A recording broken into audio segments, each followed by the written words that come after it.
금년 이 주일 예배도 이제 오늘이 지나면 한 번밖에 남지 않았습니다. 한 해가 다 저물어 갔다고 하는 이야기입니다. 금년 예배자입니까? 그리고 예배가 시작입니다. 그래서 예배를 강조해 왔는데 여러분이 지금 현재 어떤 예배자가 되어 있는지 한번 돌아보시기 바랍니다. 우리가 평생을 하나님을 예배할 터인데 하나님 앞에 참된 예배자로 여러분 꼭 설 수 있게 되기를 주님의 이름으로 축원합니다. 이스라엘을 여행하는 한 여행자가 그 유대인들의 예배를 한번 드려보고 싶어서 지나가는 사람을 붙들고 유대인의 회당에 가서 예배를 드려보고 싶다고 그렇게 물었는데 마침 그 사람이 유대인 회당으로 행하는 사람이었어요. 그래서 그분의 도움을 받고 유대인들의 회당에 들어가서 예배를 드립니다. 랍비가 마침 출애굽기에 모세에 관한 이야기를 전하고 있었어요.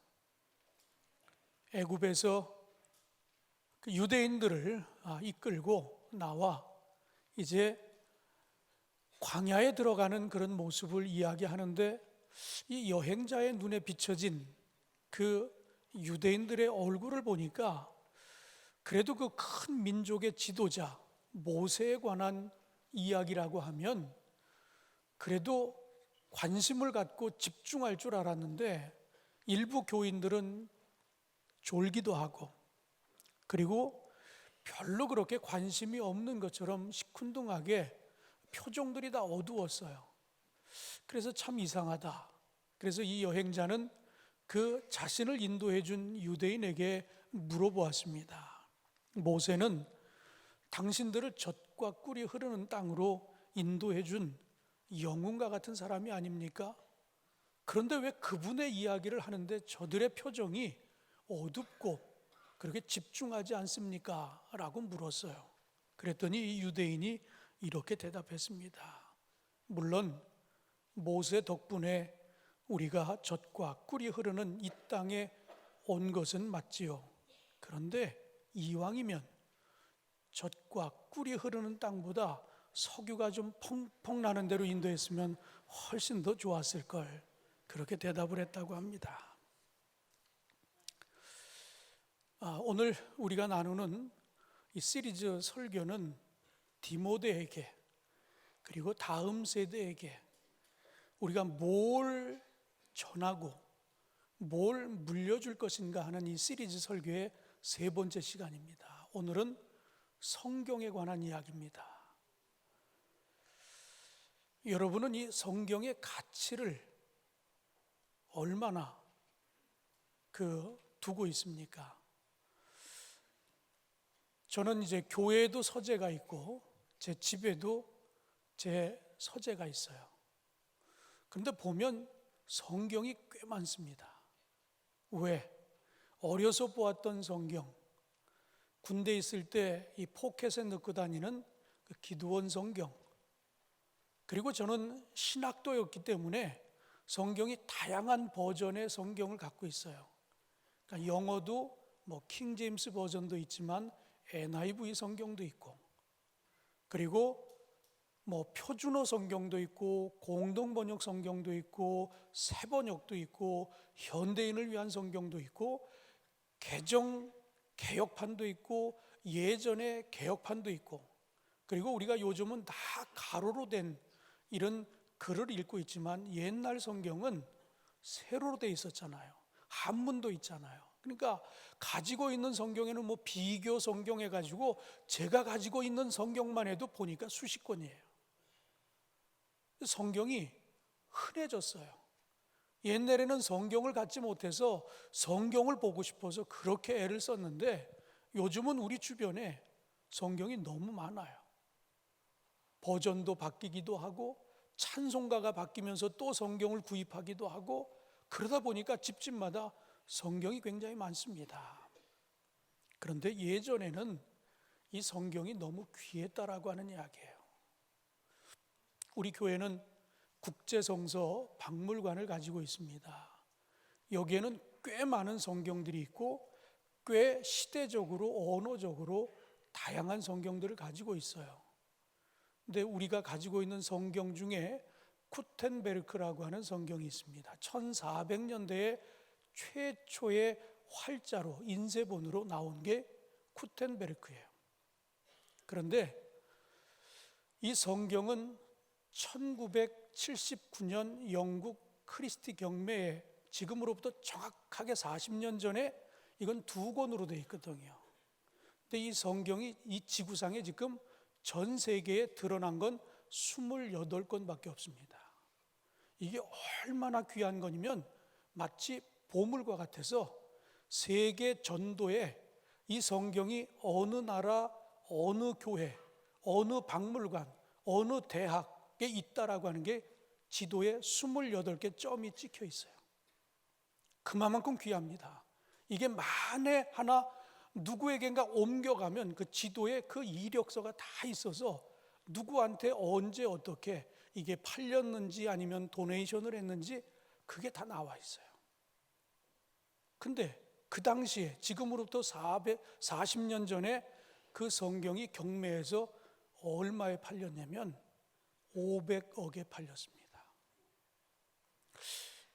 별로 여러분들은 500억 정도는 뭐 그걸 가지고 그런 표정이에요. 그러니까 쉽게 말해서 이 딱 한 장, 그 2권으로 되어 있는 한 장, 이 한 페이지를 딱 뜯어내면 이게 10만 불입니다. 이해가 가세요? 10만 불이 얼마인 줄 아세요? 지금으로 따지면 아마 1억 1,500만 원? 한 그 정도 된다는 거예요. 한 장을 딱 뜯어내면 그게 10만 불이에요. 근데 그런 성경을 우리가 가지고 있잖아요. 아세요? 근데 더 중요한 건 이 성경이 이제 우리 교회 박물관이 되기 전에 이걸 기증해 준 분이, 일부 기증해 준 분, 닥터 웨이커필드라고 박물관 안에 들어가면 그분의 동상이 있어요. 그분의 유품들이 있고, 그래서 그분을 기념하기 위해서. 근데 그분이 돌아가셨어요. 그걸 정리하다가. 그래서 우리가 급하게 섭외한 분이 유럽의 구약학 학회의 회장이었던 영국의 셰필드라고 하는 대학의 닥터 로저슨이라고 하는 박사를 우리가 모셔왔어요. 그래서 그분은 정말 전문가라 그냥 그 수많은 언어와 수많은 시대의 성경을 딱 보면 이게 어떤 성경인지 다 구분을 하는 분이었어요. 그분이 와서 그 성경을 분류해주고 그렇게 분류한 결과가 지금의 우리 박물관에 이게 어느 시대에 어떤 언어로 쓰여진 어떻게 진귀한 책인지 설명이 그분 때문에 그게 다 가능했던 거거든요. 근데 그분의 얘기가 구텐베르크가 그렇게 비싼 값이 매겨져 있는 책이라고 그러지만 만에 하나 전쟁이 나거나 불이 나거나 그러면 다 버려도 되는데 딱 이 한 권만은 들고 가라. 그렇게 이야기한 게 있었어요. 그래서 우리가 물어봤죠. 아니 500억이나 되는 것도 포기하고 그 한 권만 들고 나가라고 하는데 그 값은 얼마입니까? 근데 제가 설교를 하면서 여러분이 저한테 이렇게 집중해 본 적이 없는 것 같아요. 역시 돈의 위력은 대단한 것 같아요. 근데 그분 얘기가 그 책의 값은 인천광역시 땅하고도 바꾸지 말라. 그래도 안 놀라는 것 같아요. 그런 책이 우리 박물관에 있어요. 그러니까 500억이 넘는 건 이건 아무것도 아니라는 거예요. 딱 불이 나면 그 한 권 딱 들고 뛰라는 거예요. 왜? 세상에 없기 때문입니다. 그러니까 희소 가치라는 건 그런 거거든요. 구텐베르크는 28권이 지상에 남아 있어요. 그러니까 이건 없어져도 괜찮다는 거예요. 그러나 이건 하나밖에 없는 거니까 이거는 들고 뛰라고. 그런데 그 값이 인천광역시 땅하고도 바꾸지 말라는 얘기예요. 근데 참 난 우리 교인들한테 놀라는 게 또 하나 있어요. 우리는 모나리자 그러면 막 루브르 박물관에 비행기표 사가지고 거기 가서 줄 서서 뭐 그거 꽉 사람들이 언제 가도 사람이 많거든요. 그 앞에는 그 비집고 가서 뭐 사진 한 컷 찍어 보려고 그렇게 애를 쓰는데 우리는 공짜라는데도 안 봐요. 이게 더 놀라운 사실이에요. 500억짜리 거들떠보지도 않아요. 인천광역시하고 맞먹는 값이라는데도 그런 게 있나? 이게 참 놀라운 일이에요. 성경의 가치가 저는 세상의 어떤 경제적인 기준에 물질적인 가치로 이야기를 하지만 더 중요한 건 성경의 가치는 많은 사람을 변화시켰다는 거예요. 죽은 사람을 살리기도 하고요. 병든 자를 고치기도 하고 악한 사람 죄인을 바꿔놓잖아요. 그러니까 이건 지금까지 이 세상에 나온 어떤 문헌과 어떤 책보다도 성경은 스테디하게 꾸준하게 베스트셀러로 자리를 잡고 있잖아요. 이 귀한 가치 있는 성경을 지금 사도 바울이 다음 세대인 디모데에게, 오늘 우리들에게 이 성경의 가치를 알고 이 성경대로 살고 그리고 이 성경을 다음 세대들에게 물려주라고 하는 그런 말씀을 우리에게 하고자 오늘 세 번째 시리즈로 어려서부터 우리가 반드시 알아야 할 것, 그것이 바로 하나님의 말씀, 성경이라고 하는 이야기입니다. 디모데를 향해서 사도 바울은 이렇게 이야기했어요. 너는 배우고 확신한 일에 거하라. 너는 내가 누구에게서 배운 것을 알며 또 어려서부터 성경을 알았나니? 성경은 능히 너로 하여금 그리스도 예수 안에 있는 믿음으로 말미암아 구원에 이르는 지혜가 있게 하느니라.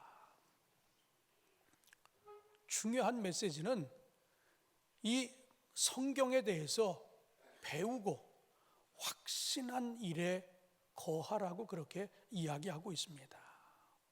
왜? 지난주에도 사도 바울이 무슨 말씀을 했어요? 교회 안에 부활을 부정하는 사람들이 있었잖아요. 부활을 왜곡시키는 이단들이 있다라고 그렇게 얘기했잖아요. 부활은 예수님의 부활로 끝난 것이고 어떻게 신이 죽을 수 있느냐? 신이 어떻게 육체를 가질 수 있느냐? 그건 영적인 거라고 그렇게 자꾸 왜곡시키면서 이미 과거의 것, 그것은 영적인 것이지 어떻게 죽은 사람이 육체가 다시 살아날 수 있느냐? 이렇게 거짓 증거하는 이단들 때문에 교회가 그들하고 논쟁을 하고 토론을 하다 보니까 쓸데없는 일에 시간을 너무 많이 허비하니까 줄이라. 그런 쓸데없는 논쟁을 줄이고 본래 부활에 대한 의의를 바로 깨닫고 바르게 전했으면 좋겠다라고 하는 그런 이야기를 우리가 지난주에 나눴는데 오늘은 성경도 동일한 이야기를 하고 있어요. 왜 이런 이야기를 하는가 하면 바로 앞에 13절에 보면 교회 안에 이런 사람들이 있었다라고 하는 이야기입니다. 악한 사람들과 속이는 자들은 더욱 악해져서 속이기도 하고 속기도 하나니. 교회 안에 부활의 문제뿐만 아니라 사사건건 이단들이 시비를 걸고 문제를 삼고 있었다라고 하는 이야기예요. 성경에 대해서도 문제를 삼았다라고 하는 이야기입니다. 그래서 사도 바울은 디모데에게 배우고 확신한 일에 거하라. 잘 알아야 대응할 수 있고 흔들리지 않을 수 있으니까 배우고 확신한 일에 거하라고 그렇게 강조를 했던 것입니다. 디모데는 우리가 잘 아는 대로 그는 어려서부터 외할머니 그리고 어머니를 통해서 신앙을 잘 배운 사람이에요. 그래서 그런지 오늘 본문 14절 후반부와 15절에 보면 너는 내가 누구에게서 배운 것을 알며 15절에 보면 또 어려서부터 성경을 알았나니. 그러니까 외할머니와 어머니를 통해서 아주 어려서부터 성경을 접하고 성경의 가르침을 배워왔다라고 하는 이야기입니다. 그런데 그 성경이 어떤 내용을 담고 있는 성경입니까? 15절 후반절에 보니까 성경은 능히 너로 하여금 그리스도 예수 안에 있는 믿음으로 말미암아 구원에 이르는 지혜가 있게 하느니라. 구원에 이르는 지혜가 있게 하는 그 하나님의 말씀, 그걸 잘 배워오지 않았느냐. 그리고 이어서 계속해서 성경이 가지고 있는 유익한 것들, 좋은 것들을 계속해서 이야기해 가고 있습니다. 바울은 로마서 4장에 있는 23절 24절에 그가 가지고 있는 사상을 이렇게 전하고 있습니다. 그에게 의로 여겨졌다 기록된 것은 아브라함만 위한 것이 아니요 의로 여기심을 받을 우리도 위함이니 곧 예수 우리 주를 죽은 자 가운데서 살리신 이를 믿는 자니라. 그러니까 하나님의 말씀은 그냥 옛날 옛사람들에게 적용되고 끝나는 게 아니라고 하는 이야기입니다. 지금도 이를 받아들이고 이를 믿는 이들에게는 똑같이 우리도 의로워질 수 있고 우리도 구원받을 수 있고 이런 놀라운 능력과 생명의 책이라고 하는 사실을 강조하고 있습니다. 우리는 흔히 성경 그러면 옛날 책, 전통 얘기하면 아주 고리타분한 거로 그렇게 생각하는 분들이 너무나 많이 있어요. 그렇지 않습니다. 전통은 귀한 것입니다. 오늘 성경을 이야기할 때 성경은 물론 구약을 이야기하는 거예요. 왜?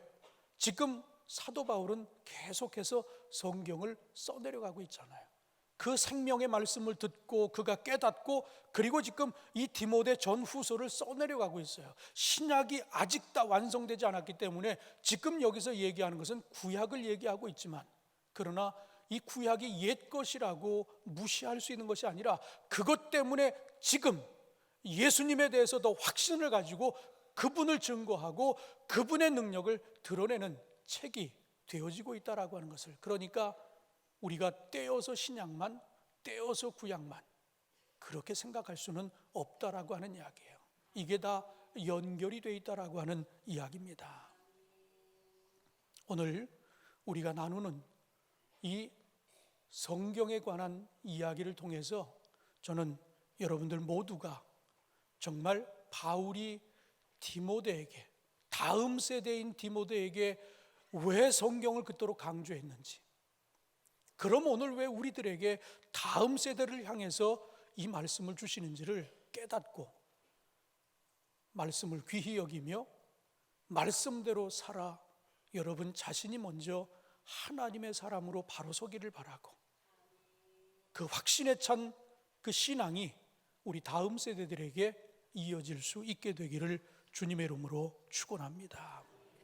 첫 번째로 오늘 사도 바울은 디모데에게 우리는 성경에서 하나님의 영감을 만나야 된다라고 그렇게 이야기하고 있어요.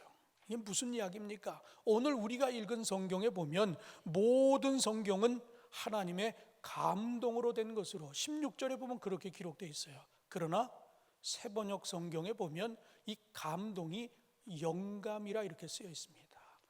영감 혹은 감동. 그런데 우리가 그동안 접해왔던 과거의 개혁판을 통해서 오랫동안 익숙해 있던 구절은 영감이었어요. 그렇다면 이 영감과 감동이라고 하는 이 말씀, 이게 뭘 뜻하는가? 하나님께서 이 말씀 가운데 숨을 불어 넣었다라고 하는 이야기예요. 그게 바로 영감이라고 하는 뜻입니다. 그래서 헬라어로 보면 테오프뉴스토스라고 하는 이런 단어를 사용하는데 여기서 테오스라고 하는 것은 하나님을 뜻하는 것입니다. 그리고 푸누마라고 하는 이 푸누마는 곧 우리가 숨을 이야기하는 것입니다. 그러니까 결국 이 이야기는 성경은 살아있는 말씀이다. 하나님이 숨을 쉬시고 살아있는 말씀이라고 하는 이야기예요. 그러니까 시간이 이렇게 많이 흘렀는데도 불구하고 성경을 읽다가 회심을 합니다. 웨슬리가 그러했던 것처럼 말씀을 듣다가 사람들이 변화합니다. 통에 자복합니다. 회개합니다. 그래서 사람이 달라져요. 어떤 사람은 말씀을 쓰다가 병 고쳐요.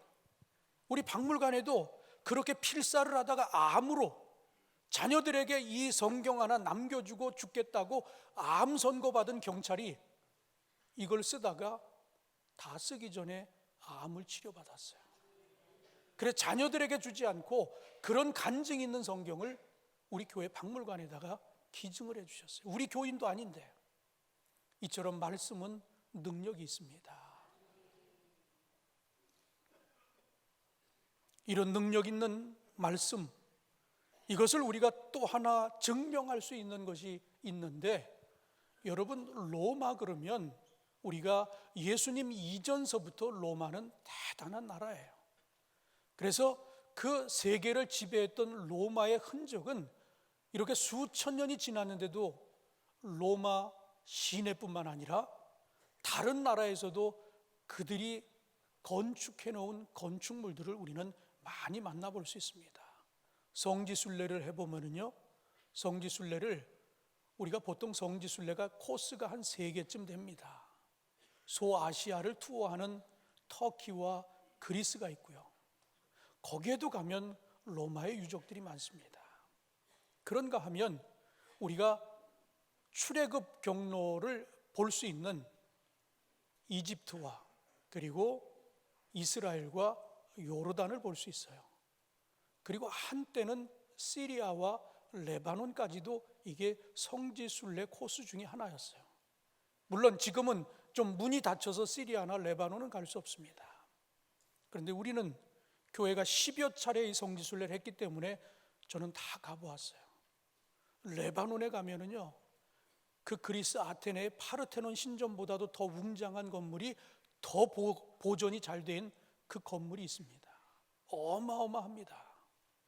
지금 시리아 우리가 들어갈 수 없지만 시리아에도 다메스커스 같은 데 가보면요, 그대로 옛날 그 건축 양식들이, 뭐 전차 경기장, 수많은 사람들이 모이는 그런 운동시설, 뭐 그런 것들을 곳곳에서 만날 수 있어요. 그런데 이게 여기만 있는 게 아니에요. 우리 감리교 뿌리가 되는 영국에도 가면 로마의 건축물을 볼 수 있습니다. 우리가 웨슬레를 공부하다 보면 웨슬레를 이야기할 때마다 많이 등장하는 지명들이 좀 있어요. 물론 런던도 등장하고요, 옥스퍼드도 등장하고, 그리고 또 많이 익숙한 게 브리스톨이라고 하는 도시를 듣습니다. 왜? 우리 감리교회 최초의 교회가 세워진 것이 브리스톨이거든요. 근데 이 브리스톨이 어디쯤 되냐 그러면 그 영국의 남쪽 부분의 지도를 보면은요, 우리나라 남한의 지도하고 굉장히 흡사합니다. 그런데 이 브리스톨은 영국의 5번째 도시인데 어디쯤 있냐 생각하면 되냐면 우리나라의 군산쯤 된다고 생각하시면 돼요. 호남.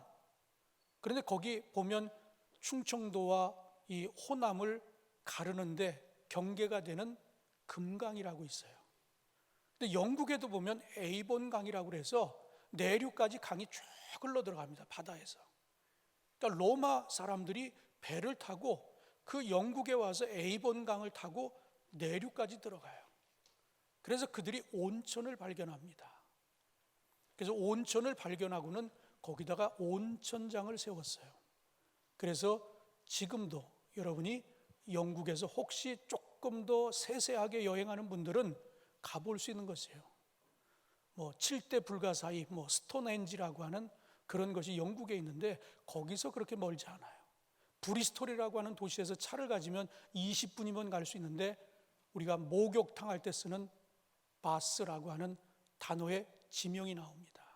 그 바스에 보면 로만 바스라고 해서 목욕탕이 있어요.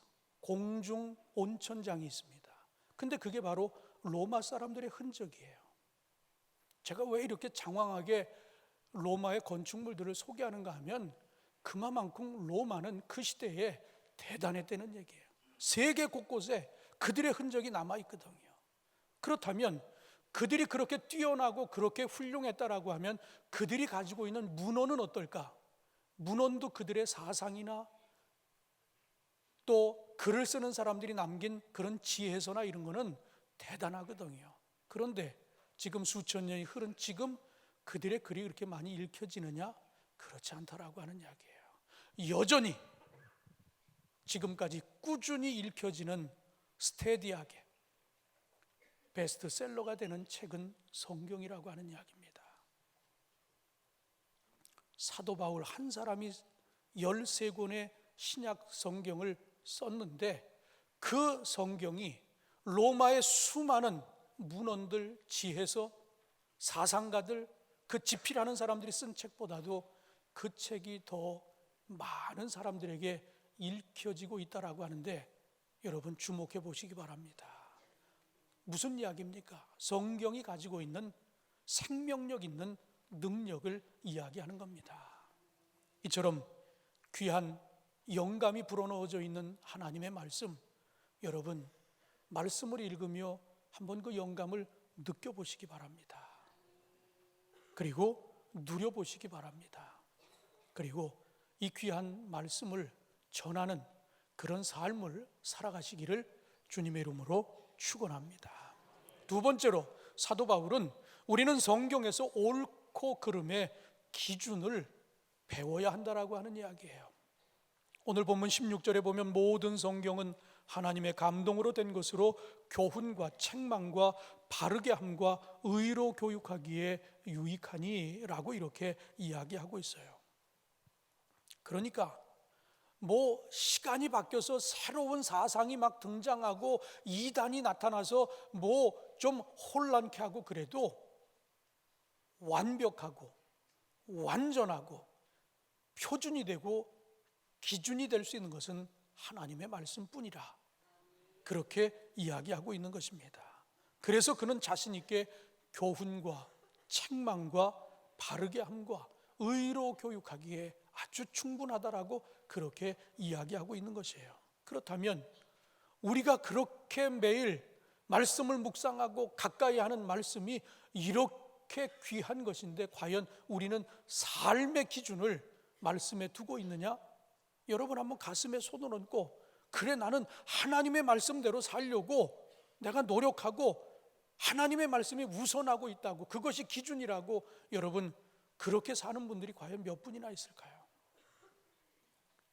그 66권 가운데 그 수많은 장절 가운데 요것은 내게 필요한데 나머지는 내게 필요 없다라고 여러분 편집하지 않았습니까? 성경이 누더기가 되어 있지 않습니까? 온전하게 그 모든 말씀을 우리가 받아들여야 되는데 내게 필요한 것은 취하고 불편한 것은 멀리하는 그것은 아니라고 하는 이야기예요. 내가 온전하게 말씀을 기준으로 표준으로 그렇게 삼으며 살아야 된다라고 하는 이야기입니다. 왜? 성경 말씀이 어떤 능력이 있기에? 히브리서 4장 12절에 보면 하나님의 말씀은 살아있고 활력이 있어 좌우의 날선 어떤 검보다도 예리하여 혼과 영과 및 관절과 골수를 찔려 쪼개기까지 하며 또 마음의 생각과 뜻을 판단하나니. 그러니까 말씀이 이처럼 예리하다라고 하는 이야기예요. 이처럼 아주 디테일하게 우리 삶을 여러 각도에서 우리를 이끌고 지도하고 때로는 잘못하면 경책하고 책망하고 그러면서 우리를 바르게 이끌려고 하는 것이 하나님의 말씀이라고 하는 이야기입니다. 그렇다면 우리가 이 말씀을 물려주기를 원한다고 하면 내가 이 말씀을 내 것으로 삼아 살지 않으면 어떻게 우리 자녀들에게 자신 있게 말씀대로 살라고 그렇게 이야기할 수 있겠어요? 바라기는 여러분이 자신이 먼저 하나님의 말씀이 귀한 것, 하나님의 말씀에 능력이 있는 것, 그리고 이것이 내 삶의 전부라고 하는 그런 믿음을 가지고 받아들이며 살아가게 될 때 우리는 다음 세대들에게 자신 있게 그렇게 살라고 이야기할 수 있을 것입니다. 꼭 그러한 성도들이 되시기를 주님의 이름으로 축원합니다. 마지막 세 번째입니다. 우리는 성경을 통해 하나님의 사람이 되어가야 한다 하는 이야기예요. 오늘 본문 17절에 보면 이는 하나님의 사람으로 온전하게 하며 모든 선한 일을 행할 능력을 갖추게 하려 함이라. 말씀을 보니까 하나님의 사람으로 온전하게 라고 하는 표현이 있습니다. 오늘 사도 바울이 디모데에게 전해주는 이야기는 전혀 새로운 게 아니었어요. 흔히 요즘 말로 말하면 아주 쌈박한 걸 가지고 정신 번쩍 차리게 하고 그에게 이야기한 게 아니었다라고 하는 이야기입니다. 그가 전해준 이야기는 예로부터 배운 것, 전통적인 것, 바로 성경을 그에게 이야기하고 있다라고 하는 이런 말씀입니다. 그런데 그는 이 성경을 이야기하면서 좋은 것만 이야기한 것이 아니었어요. 성경을 따르다 보면 이런 일도 있을 수 있다라고 하는 것을 이야기했는데, 그 말씀이 12절에 보니까 무릇 그리스도 예수 안에서 경건하게 살고자 하는 자는 박해를 받으리라. 우리는 여기서 많이 걸립니다. 다 좋은데, 우리 자녀들이 말씀대로 살아 복받고 다 좋은데, 딱 보니까 성경대로 살다 보면 손해보는 일도 있을 수 있다라고 하는 이야기예요. 어려운 일도 만날 수 있다라고 하는 이야기입니다. 그런데 사도 바울은 자신 있게 이야기하고 있어요. 왜? 그가 증인 아니에요? 그가 예수를 만난 이후에 그의 삶이 얼마나 기구합니까? 옥에 갇히기를 여러 번 감옥에 갇히고, 태장을 맞아 죽을 뻔도 하고, 파선이 돼서 죽을 뻔도 하고, 독사에 물리기도 하고, 엄청난 시련을 당했어요. 그런데도 그가 자신 있게 다음 세대인 디모데에게 성경을 가르치고 있는 이유가 뭘까요? 그렇게 매를 맞고 그렇게 어려운 일을 만나서도 성경이 주는 그 가치, 생명력 있는 그 말씀, 능력 있는 말씀, 사람을 구원하는 그 지혜가 있는 그 말씀에 비교해 보면 매점 맞는 거, 감옥에 갇히는 거, 그건 아무것도 아니라는 얘기예요. 본인이 경험해 보니까, 이 경중을 따져 보니까 그 어려운 건 아무것도 아니라는 거예요. 그러니까 자신 있게 아들과 같은 디모데에게 성경을 배우라고 그렇게 이야기할 수 있는 거예요. 자, 그렇다면 이제 우리 상황으로 돌아와서 과연 우리 자녀손들에게 경건하게 살다 보면 손해볼 일도 있고, 경건하게 살다 보면 좀 어려운 일도 당할 수 있는데, 그걸 자신 있게 우리 후손들에게 이야기할 수 있어요. 내가 성경에서 꿀과 같은 말씀, 정말 능력 있는 말씀을 경험한 사람이라 그러면 어떤 어려움이 있어서도 우리 자녀들에게 자신 있게 성경대로 살라고 이야기할 거예요. 그러나 내가 그렇게 살지 못하고 그런 확신이 없으면, 야, 그래도 주일이니까 교회는 가야지. 그런데 고등학생들이 집에서 성경 읽고 있으면, 야, 쓸데없는 거 왜 봐? 참고서 봐야지. 그게 우리 모습 아니냐 하는 이야기예요. 여러분, 우리가 확신이 없으면 그렇게 얘기 못합니다. 사도 바울은 죽을 경험을 몇 번 했는데도 그렇게 이야기할 수 있었던 것은 확신에 차서 그 고난은 별게 아니었다는 거예요.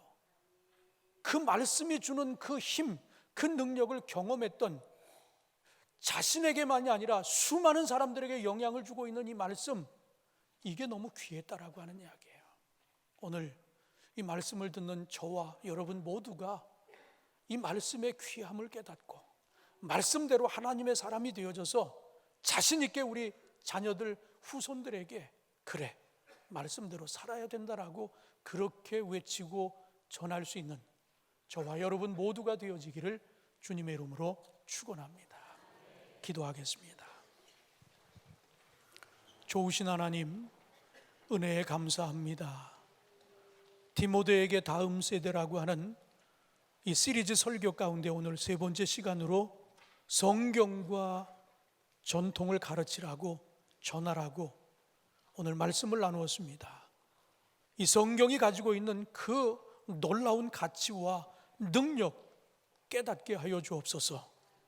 그리고 내가 말씀대로 살아 하나님의 사람 되게 하여 주시고, 자신 있게 내 자식들에게, 내 후손들에게 말씀을 배우라고, 말씀대로 살라고, 하나님의 사람이 되라고 그렇게 전할 수 있는 우리 모두가 되게 하여 주시옵소서. 예수님의 이름으로 기도하옵나이다. 아멘.